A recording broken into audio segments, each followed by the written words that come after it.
Hello, I'm Dan, physical therapist, and this is Mickey. And today we're going to go through a lumbar spine assessment. To start this assessment, we're going to ask our patient to walk forward and backward very slowly. By doing this, we are now assessing his gait. In assessing his gait, we are looking for any abnormalities, or even if he presents with an antalgic gait.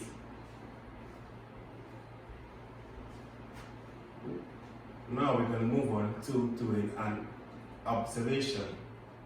The observation is to be done in three views: anteriorly, laterally, and posteriorly. So, anteriorly, we're looking to make sure that his nose is in line with his sternum, which should also be in line with his umbilicus. Then, we're going to check the levels of his shoulders to make sure that they're in line. His nipples should be in line. And then we're going to also palpate for his anterior superior iliac spine and make sure that they are in line as well. Then we're going to now ask our patient to turn this way to face the wall. Now we're going to assess him in the lateral view. Firstly, we want to check to make sure that his earlobe is in line with the shoulder. It should also be in line with the high point of his iliac crest. We're now going to assess for the normal curvatures of the entire spine, which are cervical lordosis, which is a curvature this way, followed by thoracic kyphosis, which is a curvature this way, followed by lumbar lordosis, which is a curvature this way.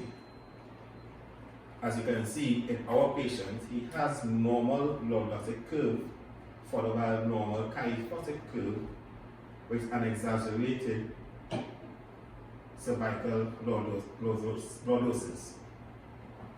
So now we're going to ask our patient again to turn one more time to face the wall. And this way we can assess him posteriorly. In this position, we want to make sure again his shoulders are in line with each other, as well as palpate for the posterior superior iliac spines and make sure that they are in line as well. We're now going to ask our patient to bend forward slowly. By doing this, we're going to see the spine better and we'll be able to assess for any scoliosis, which would normally be evident in this position. Please come back up.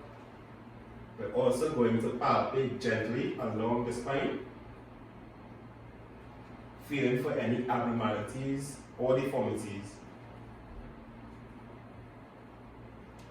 Then we're going to palpate lateral to the spine, feeling for any muscle spasms, muscular hypertrophy, or muscular atrophy. We're now going to move on to active range of motion. So we're going to ask our patient to turn that way, face the wall. For active range of motion, we want to assess flexion, extension, side flexion, and rotation. For the purpose of this video, we're going to assess flexion and extension in the lateral view. So we're going to ask our patient to bend forward as far as he can, trying to touch the floor as slowly as possible, and come back up. Good. Now we're going to ask our patient to put his hands on his hip and lean backward. And here we're assessing his extension. And come back up. Good. Hands down. Turn one more time to face the camera. And here we're going to assess side flexion. So we're going to ask our patient to run his left hand down his leg. And come back up. Right hand down the leg. And come back up. So now we're going to do rotation. I'm going to ask our patient just to twist as far as he can to his left. Return. And now to his right. Return. So the next step of our assessment, we would like to assess his functional capability by doing a functional assessment. So now, we're going to ask our patient to perform 3 squats.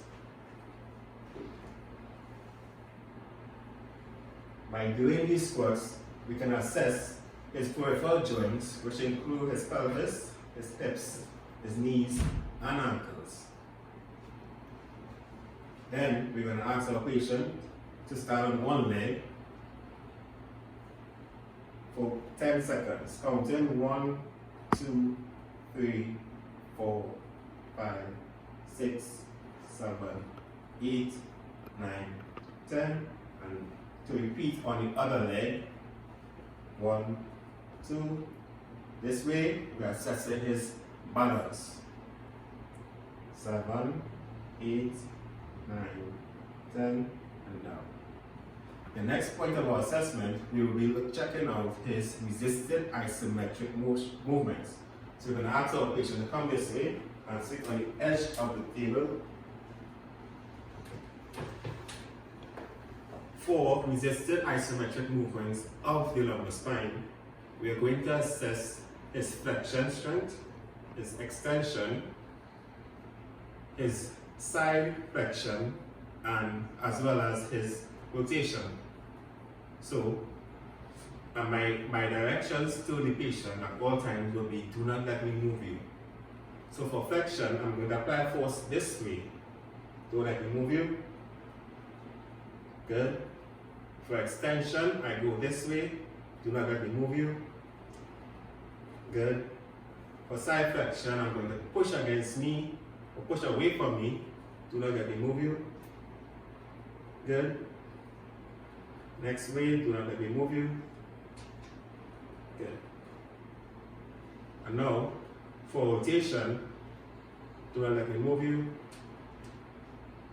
Good. Don't let me move you. Good. Following the resisted isometric movements, we're going to now test for his myotomes. So I'm going to ask our patient to lie on the table.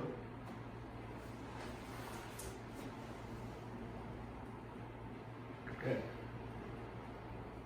I'm going to lift his leg up like this and test hip flexion. Pull the leg forward to you. And I'm going to do this. I'm testing now for L2, relax. Very good. Followed by knee extension.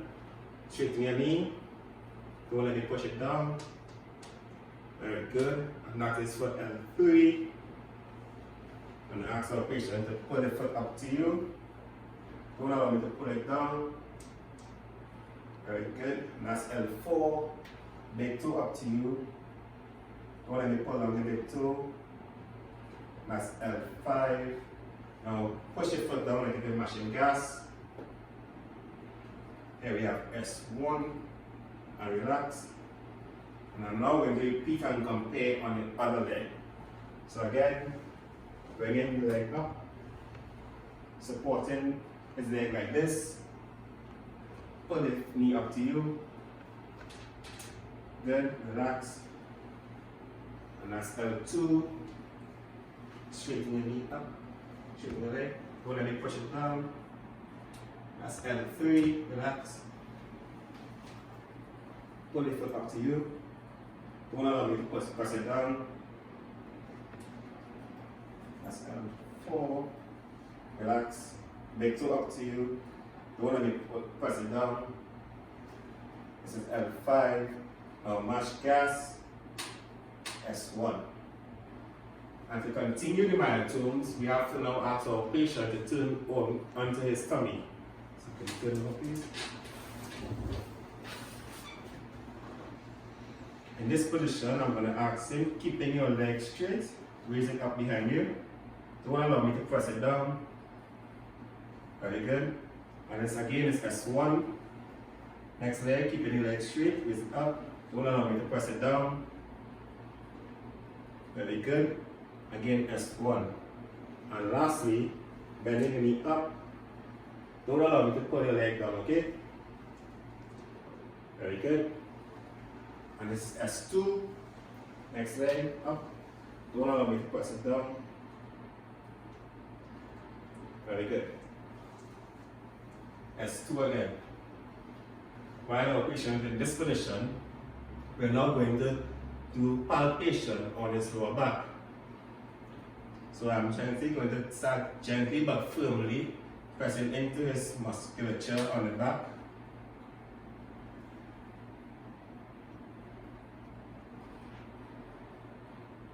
Again, I'm feeling for muscle spasms, hypertrophy or atrophy, but also checking to see if any of these palpation will cause the symptoms to return in the patient. Our next step of our assessment would be the special tests. There are three main special tests that I will be doing in this assessment. The first one is called prone knee bending. And seeing that our patients are already in prone, we're going to start with this one. So what I will do is bend the knee up, and I'm going to try to push the heel to his buttock as close as possible. And I'm going to ask the patient, does this cause any pain? No. Good. And I'm going to repeat on the other side. Does this cause any pain? No. Good. Usually, if the symptoms were to show, it will indicate a positive that there is perhaps a L2, L3 nerve root impingement taking place. I'm now going to ask our patient to turn onto his back.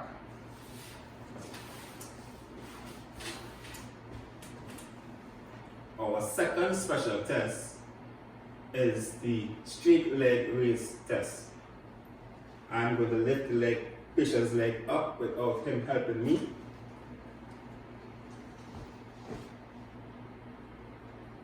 Any pain? No. Yeah. And I'm going to repeat on the other leg.